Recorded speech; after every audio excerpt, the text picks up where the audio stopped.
욥기 1장입니다. 여기 프린트물을 보시면서 보겠습니다.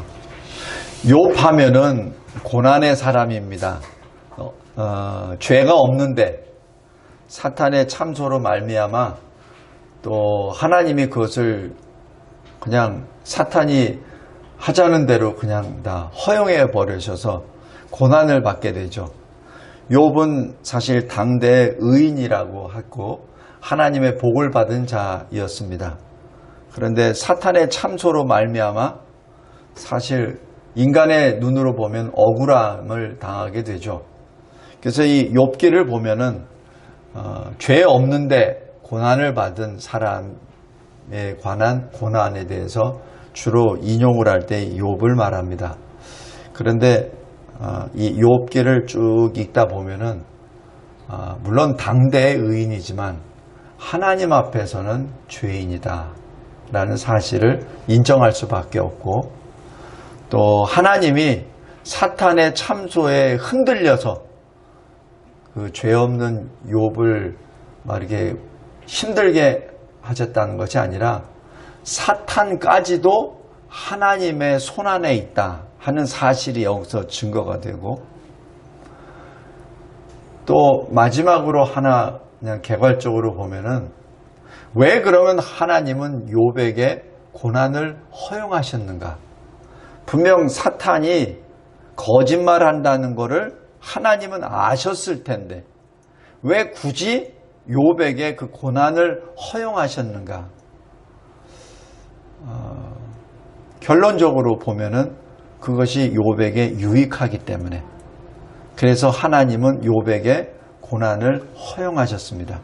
그래서 외형적으로 보면 마치 이 사탄이 거짓 참소함으로 말미암아 이 하나님이 마음이 흔들려서 욥을 시험한 것처럼 보이지만은, 그러나 그것이 아니라 바로 하나님은 욥의 성장을 위해서, 욥의 유익을 위하여 지금 이 시련을 허용하신다는 것으로 마지막 이 모든 것을 정리를 하게 됩니다. 그런 의미에서 우리 히브리서 12장 말씀을 잠깐 보겠습니다. 히브리서 12장.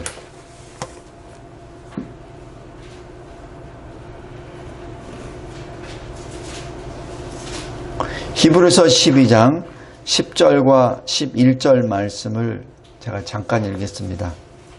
그들은 누구냐면 이 세상에 있는 우리 육신의 부모입니다. 육신의 아버지예요. 육신의 아버지가 잠시 자기의 뜻대로 우리를 징계하였거니와, 아들 잘되라고, 딸 잘되라고, 오직 하나님은 우리의 유익을 위하여 그의 거룩하심에 참여하게 하시느니라. 지금 여기서 우리의 유익을 위하여 하나님의 거룩하심에 참여하게 하시느니라. 왜 그렇죠? 거룩하신 하나님의 백성으로 살기 위해서는 거룩의 옷을 입어야 됩니다. 거룩하지 않으면 하나님의 백성이 될 수 없어요. 그래서 하나님의 백성으로 만드시기 위하여, 우리의 유익을 위하여, 하나님의 거룩하심에 참여하기 위하여 우리에게 징계, 환난, 고난을 주신다는 얘기죠. 11절에 보면은 무릇 징계가 당시에는 즐거워 보이지 않고 슬퍼 보이나 후에 그 징계로 말미암아 연단 받은 자들은 의와 평강의 열매를 맺느니라 라고 기록합니다. 그래서 그 징계로 말미암아, 연단으로 말미암아 의와 평강의 열매를 맺는 하나님의 백성이 된다는 것이죠. 바로 거룩한 하나님의 거룩한 백성이 된다는 사실입니다. 그것이 바로 고난의 열매이죠. 근데 우리가 자칫 잘못하면은, 자기가 잘못한 것 때문에 고난받는 사람은 사실 거기에 대해서는 이야기할 필요가 없어요. 자기가 잘못한 것에 대한 건데, 근데 하나님께서는 그것까지도 합력해서 선을 이루십니다. 그래서 내가 잘못했건 내가 잘못하지 않았건 어떠한 환난이나 고난과 징계와 연단 가운데 있을 때에도 하나님께서는 그것을 다 합력해서 우리의 유익으로 변화시켜 주시죠. 그래서 마지막에는 의와 평강의 열매, 하나님의 거룩한 백성으로 우리를 성화의 길로 인도해 주신다는 그 사실입니다. 로마서에서도 보면, 로마서 5장 보면은 환난은 인내를 낳고 인내는 연단을 낳고 연단은 소망을 낳는다, 이렇게 기록되어 있습니다. 여기서 연단이라고 하는 그 말이 원어적으로 하면은 입증된 성품입니다. 그래서 환난이 인내를 낳고 인내를 통하여 인내함으로 내가 거룩한 하나님의 백성임이 입증된 새 성품이 된다는 얘기죠. 그래서 그 새로운 성품, 입증된 성품을 통해서 소망을 갖게 됩니다. 그 소망이 어떤 소망이냐면 바로 은혜 안에서 하나님의 영광을 바라보는 소망이 됩니다. 그것이 로마서 5장 3절 4절입니다. 그래서 베드로 사도는 베드로전서 4장 12절부터 14절까지 그리스도의 고난에 참여하는 것을 오히려 즐거워하라. 그리스도 때문에 받는 고난을 즐거워하라 라고 말씀합니다. 특별히 이 마지막 때 우리가 교회 나가는 것 때문에, 어떤 분들은 교회 나갔다는 그 사실 때문에 실직을 당하기도 합니다. 왜 가야 되냐, 왜 가냐는 얘기죠. 비대면 하면 되는데. 또 이 시대 백신을 맞지 않았다고 해가지고 또 실직을 당하거나 또 다른 불이익을 당하는 것이 사실 비일비재합니다. 그런데 우리가 신앙 앞에서 나는 그리스도를 믿는 사람으로 나는 이러이러해서 나는 예배를 반드시 드려야 됩니다. 그래서 나는 백신을 맞을 수가 없습니다 라고 함으로 인하여 받는 고난은 오히려 즐거워하라 라고 말씀합니다. 다시 말씀드립니다. 이것은 우리에게 주어주신 자유입니다. 이거는 목사가 이게 얘기했다고 해서 이렇게 하라 저렇게 하라는 얘기가 아닙니다. 우리 각자의 신앙의 양심상으로 내가 하나님 앞에서 내가 결단하고 내가 안 하는 것이죠. 내가 예배에 참석하는 것이죠. 그것은 우리가 각자 성도가 갖고 있는 자유권입니다. 베드로 사도가 고백했던 것처럼 그리스도로 말미암아 받는 고난을 오히려 즐거워하라 하는 그 말씀입니다. 오늘 욥기 1장 들어가기 전에 고난에 대해서 먼저 알아보았습니다. 먼저 첫 번째 1절에서 3절, 욥이 누구입니까? 욥은 1절에 우스 땅에 살고 있다라고 합니다. 많은 신학자들은 이 우스 땅이 어디냐라고 얘기해서 이 예루살렘을 중심으로 동쪽에 있는 곳이다. 또 어떤 사람은 갈대아 우르 지역, 과거 아브라함이 소명을 받았을 때 했었던 그 동쪽 멀리 있는 그 부근의 어느 땅이다라고도 얘기도 하고, 또 어떤 신학자들은 이 유대 이스라엘의 동쪽에 있는 북의 아람, 또 남쪽의 에돔, 그 사이에 어디에 있는 것이 아니냐 이렇게 얘기하기도 합니다. 그러나 그것도 전부 다 확실한 사실은 아니고, 어쨌든 이 우스는 3절에 보면 동방에 있는 사람이요, 또 우스는 하나님 여호와에 대하여 잘 알려지지 않은 그런 이방인의 땅인 것은 분명합니다. 그런데 여기에서 우스 땅에 살았는데도 불구하고 이 욥은 하나님을 경외합니다. 이것이 하나님의 은혜입니다. 우리가 보통 하나님을 경외하는 자는 이스라엘 그 혈통에만 있다고 생각하는데 그렇지 않아요. 하나님은 온 세상의 주인이시기 때문에 온 세상에 우리가 잘 몰라서 그렇지 하나님을 경외하는 사람들이 분명히 있다는 반증이기도 합니다. 요한계시록 7장 9절에 각 나라와 백성과 족속과 언어로부터 이루 헤아릴 수 없는 셀 수 없는 큰 무리가 흰옷을 입고 손에 종려가지, 바로 승리의 가지를 들고 보좌 앞과 어린 양 앞에 서서 우리의 구원은 보좌와 어린 양에 있도다라고 찬양하는 것, 신앙 고백하는 것, 그 자체가 바로 이 증거이기도 합니다. 하나님은 이스라엘의 하나님뿐만 아니라 모든 만국과 만민의 하나님이십니다. 그래서 하나님의 택하신 자는 우스 땅에도 있다는 얘기를 여기서 합니다. 하나님의 은혜입니다. 또 이 욥은 어떤 사람입니까? 온전하고 정직하고 하나님을 경외하고 악에서 떠난 자입니다. 하나님을 경외하는 자를 다른 말로 악에서 떠난 자입니다. 죄에서 떠난 자. 그렇기 때문에 하나님의 뜻과 율법에 따라 예배와 또 예배적인 그 삶을 늘 살게 되죠. 또 하나님과 사람 앞에서 온전하고 하나님의 언약 안에서 늘 믿음으로 살아갑니다. 하나님을 경외하며 악을 미워하고 떠나가죠. 또 하나님의 복을 받아서 부자로 많은 자녀를 둡니다. 아들만 7. 그것이 아마 최고의 자녀의 복 중에 7의 그 완전수잖아요. 그리고 딸도 3. 그래서 자녀의 복을 누구보다도 많이 받는 그런 하나님의 사람입니다. 그래서 3절에 보면 동방 사람 중에서 가장 훌륭한 자다라고 평가를 합니다. 4절에서 5절까지 결론적으로 욥은 하나님을 경외하는 신앙의 사람입니다.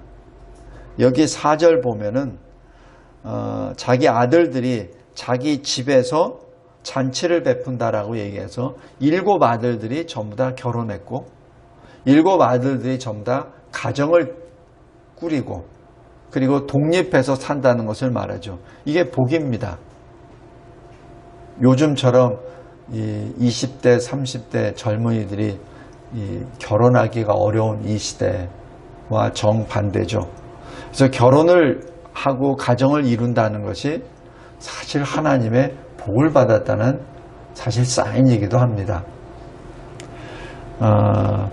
근데 여기 욥의 아들들은 다 가정을 이루고 또 서로 자기 집에서 생일을 맞이하면은 다 불러서 같이 잔치를 나눕니다. 그러니까 형제들이 사랑을 같이 나누는 아름다운 가족입니다. 그 가족의 아버지입니다. 그러니 얼마나 복된 아버지 욥입니까? 그리고 이 아버지는 자기 자녀들 이미 다 출가했어요. 그런데도 불구하고 그 아들들, 딸들의 신앙을 늘 돌보는 그리고 하나님께 기도하는 아버지입니다. 그래서 5절에도 보면은 명수대로 번제를 드리고 혹시 내 아들들이 하나님 앞에 죄를 범해서 마음으로 하나님을 욕되게 하였을까 혹시나 그 일에 대하여 그 아들들을 향해서 번제를 하나님께 드린다는 그러한 신앙의 아버지이기도 합니다. 이 아버지는 욥은 자녀들에게 신앙과 예배의 본이 됩니다. 그래서 우리가 깨닫지도 못하는 사이에 범죄한 것까지도 아버지는 그것을 생각해서 회개해야 된다. 믿음으로 나아가야 된다. 하나님께 예배를 해야 된다. 하나님을 섬겨야 된다 하는 그 사실을 지금 실제 자기가 본을 보이면서 지금 나타내는 아버지이기도 합니다. 그리고 욥은 6절에서 12절까지 보면 하나님이 인정하는 경건한 사람입니다. 이것이 얼마나 복된 말씀입니까? 세상 사람들이 인정한 것도 물론 좋지만 하나님이 인정한 욥. 여기 조금 이해하기 어려운 부분이 바로 6절입니다. 하나님의 아들들이, 이것은 천사들입니다. 하나님의 천사들이 하나님과 같이 있는데 근데 사탄이 그 가운데로 들어옵니다. 근데 어찌 감히 사탄이 들어옵니까? 사실 말이 안 되죠.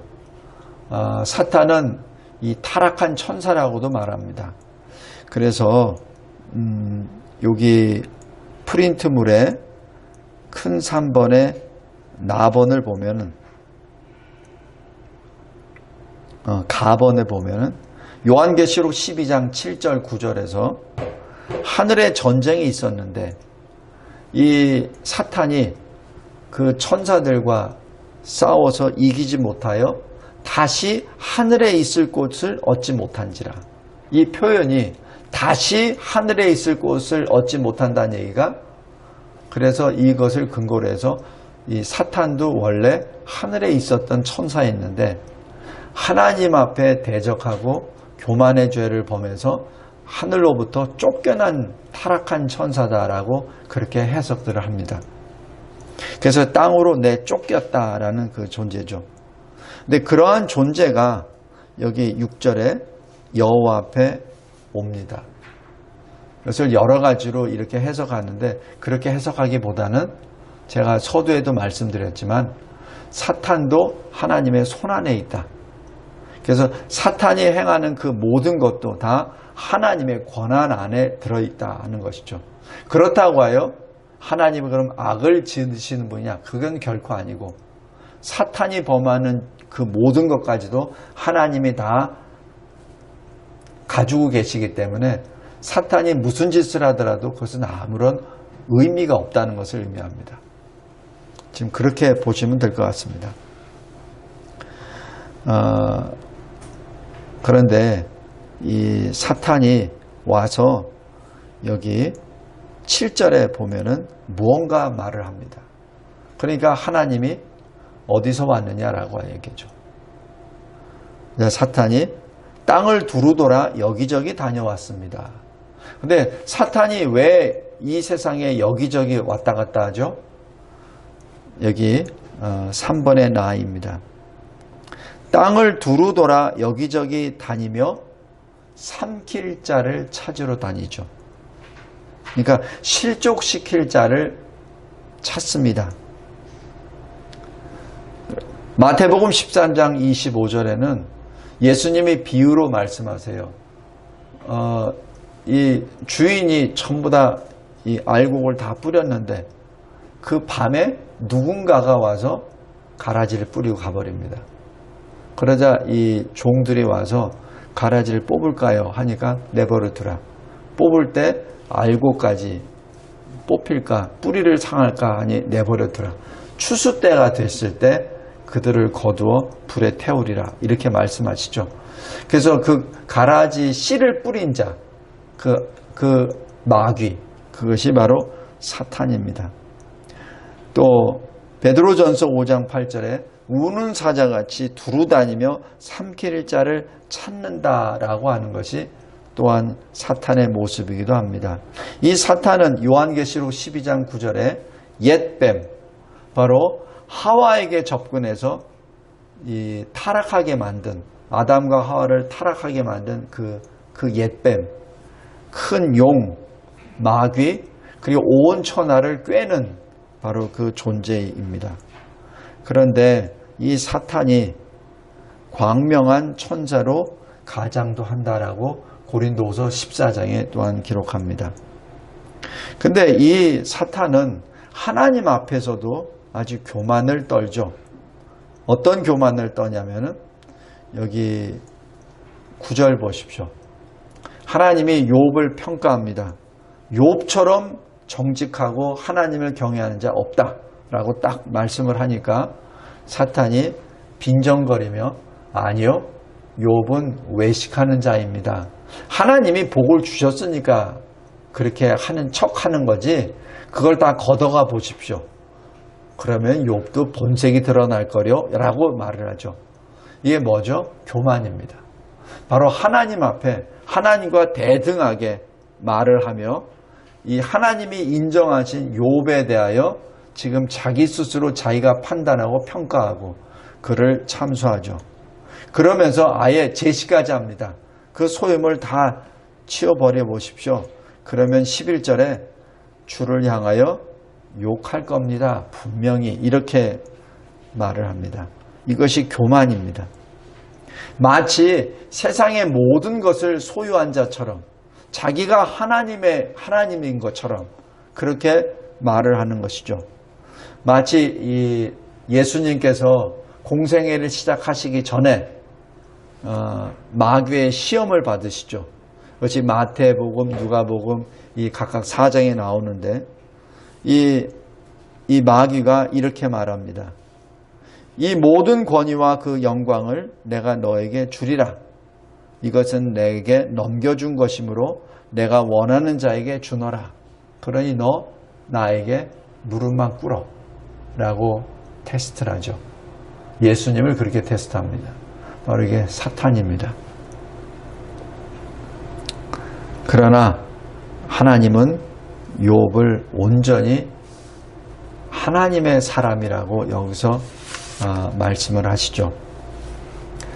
자, 여기에 대해서 하나님이 사탄의 제안을 허용하십니다. 근데 왜 허용하십니까? 여기 3번의 4입니다. 하나님은 하나님의 영광과 욥의 존귀를 위하여 허용하십니다. 여기서 욥의 존귀라고 얘기하는 것은 다른 말로 욥의 영적 성장을 위하여 허용하십니다. 여기 1장에 나와 있는 욥과 마지막 이 욥기에 나와 있는 그 욥과는 아주 다릅니다. 똑같은 욥이지만 아주 다릅니다. 그러니까 영적으로 훨씬 성장한 욥의 모습을 발견하게 되죠. 그래서 하나님은 욥에게 이 고난을 허용하신 이유가 바로 욥의 영적 성장을 통하여 하나님의 영광을 나타내시기 위함입니다. 대신에 하나님이 사탄에게 명령하시죠. 모든 것을 다 너의 손에 맡기는데 단 그의 몸에는 손대지 말라.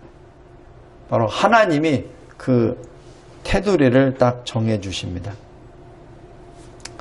모든 것이 하나님의 손 안에 있죠. 그 다음에 13절부터 19절까지 이제는 욥이 고난 아래 머물게 됩니다. 한순간에 악한 소식이 계속해서 날라 들어오죠.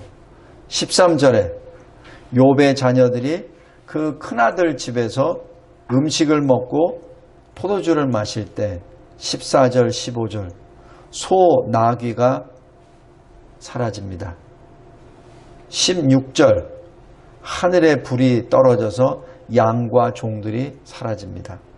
17절 갑자기 갈대아 사람들이 나타나서 칼로 낙타를 빼앗아 버리고 종들도 죽여버립니다.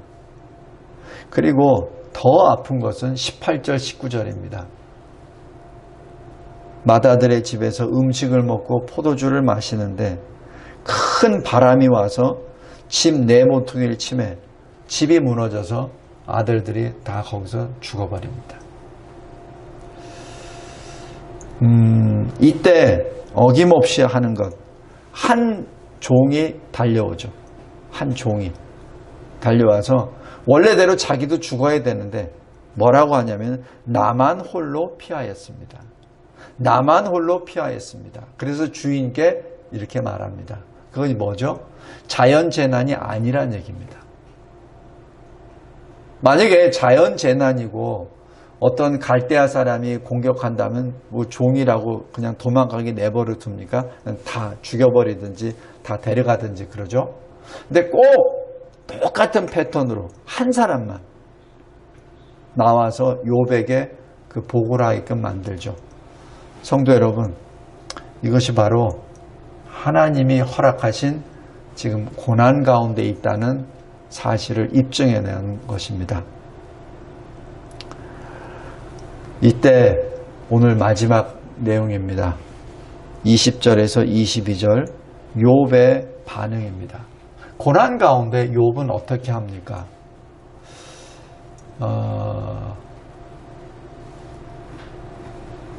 저도 사실 이 욥기 이제 설교하는 것이 지금 상당히 이제 10년째 되면서 이제 시작하는 건데 참 이게 터치하기가 쉽지가 않아요.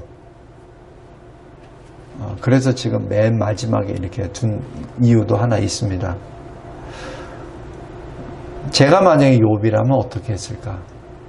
제가 만약에 욥이라면 하나님께 아마 울고 불고 어떻게 된 겁니까? 라고 하기 전에 먼저 넋이 좀 나갈 것 같아요. 그리고 왜 이런 일이 벌어졌지? 라고 아마 원래대로 하면은 자기 아들들이 죽었으니까 그 아들들의 시신을 찾으러 달려나가야 되죠. 그래서 뭐 장례를 하든지 뭘 하든지 뭐 해야 될 것 아닙니까? 그런데 제가 만약에 욥이라 하더라도 갑자기 이런 일이 다 당했을 때는 사실 아무 생각도 없을 것 같아요. 그럼 뭐를 하나? 욥이 힌트를 줍니다.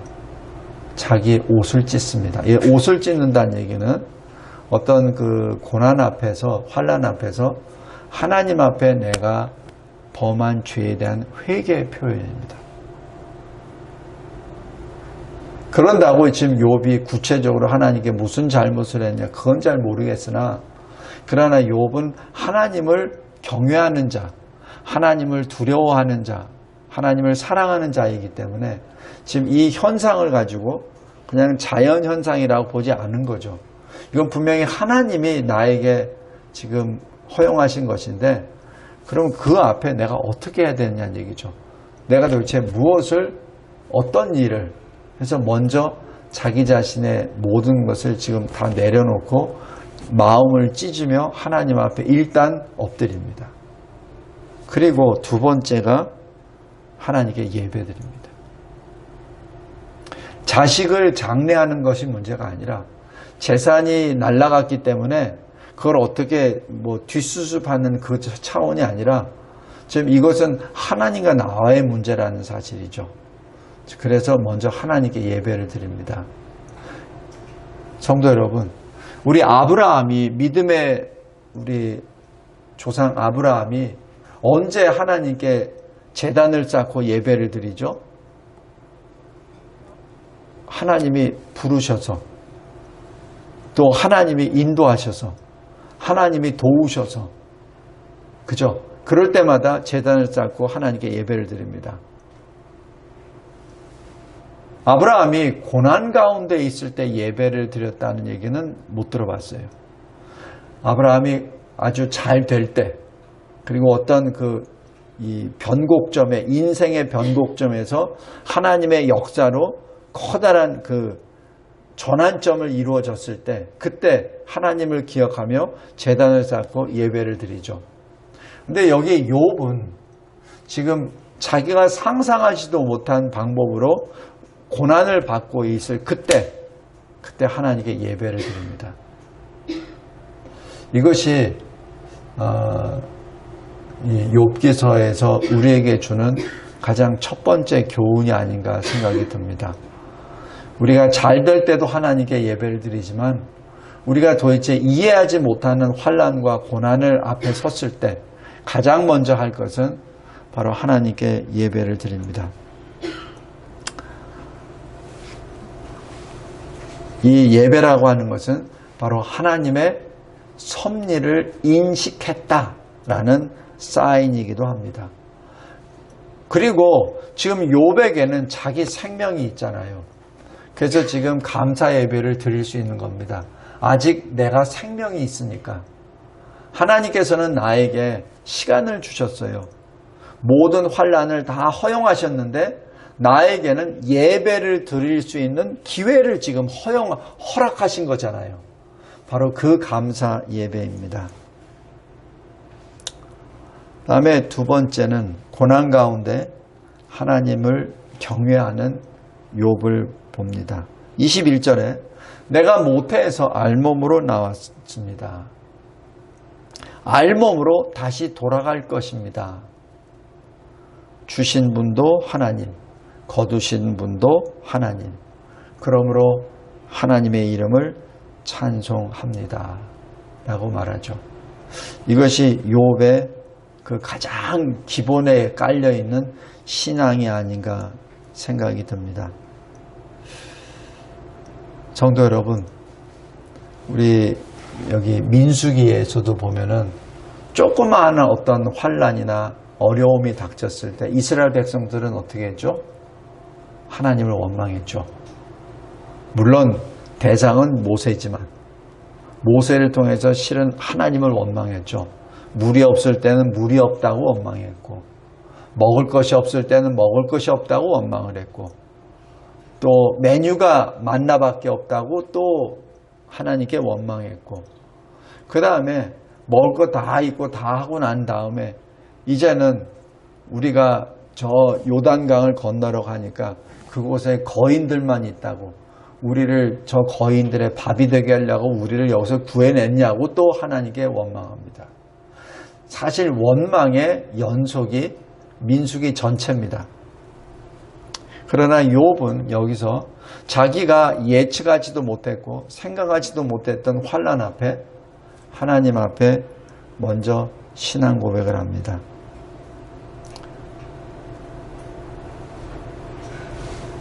말씀을 맺겠습니다. 이 욥기를 누가 지었을까요? 물론 가장 큰 사람은 원저자는 성령이시겠고 인간 저자를 말합니다. 누가 적겠습니까? 욥이 가장 많이 적겠죠. 그런데 여기 22절 보면 이 모든 일에 욥이 범죄하지 아니하고 하나님을 향하여 원망하지 아니하니라. 마치 제3자가 기록한 것 같습니다. 그런데 이 3장부터 나오는 그 세 친구와의 계속해서 논쟁을 보면은 욥이 아니면 쓸 수가 없어요. 누가 있어서 그 세부적인 것을 다 기억하고 기록하겠습니까? 그건 욥밖에 없거든요. 그리고 나중에 욥이 하나님과 또 독대합니다. 그건 누구만 알 수 있어요. 욥밖에 알 수 없죠. 누구도 알 수 없습니다. 그래서 제 개인적인 생각으로는 이 욥기는 욥이 기록했다라고 생각합니다. 근데 욥이 기록하면서 욥이 이 욥기를 기록할 때는 이미 모든 것이 지난 다음에 기록했겠죠. 그러면서 아주 제3자적인 입장에서 자기 자신을 평가하는 내용, 바로 하나님이 욥을 바라보는 그것을 기록하지 않았나 하는 생각이 듭니다. 욥이 모든 일에 범죄하지 아니하였다. 하나님을 향하여 원망하지 아니하였다. 라고 기록합니다. 말씀을 맺겠습니다. 이제 욥기의 긴 여정을 이제 시작합니다. 우리는 이 욥기의 내용을 다 알고 있어요. 그래서 이 욥기의 이 스토리보다도 이 한 장 한 장에 나타나는 욥의 심정과 하나님의 마음을 우리가 캐치하는 것에 초점을 뒀으면 합니다. 1장에 만약에 우리가 욥처럼 이러한 환난을 당했을 때 우리는 어떻게 할 것인가? 여기서 교훈을 찾습니다.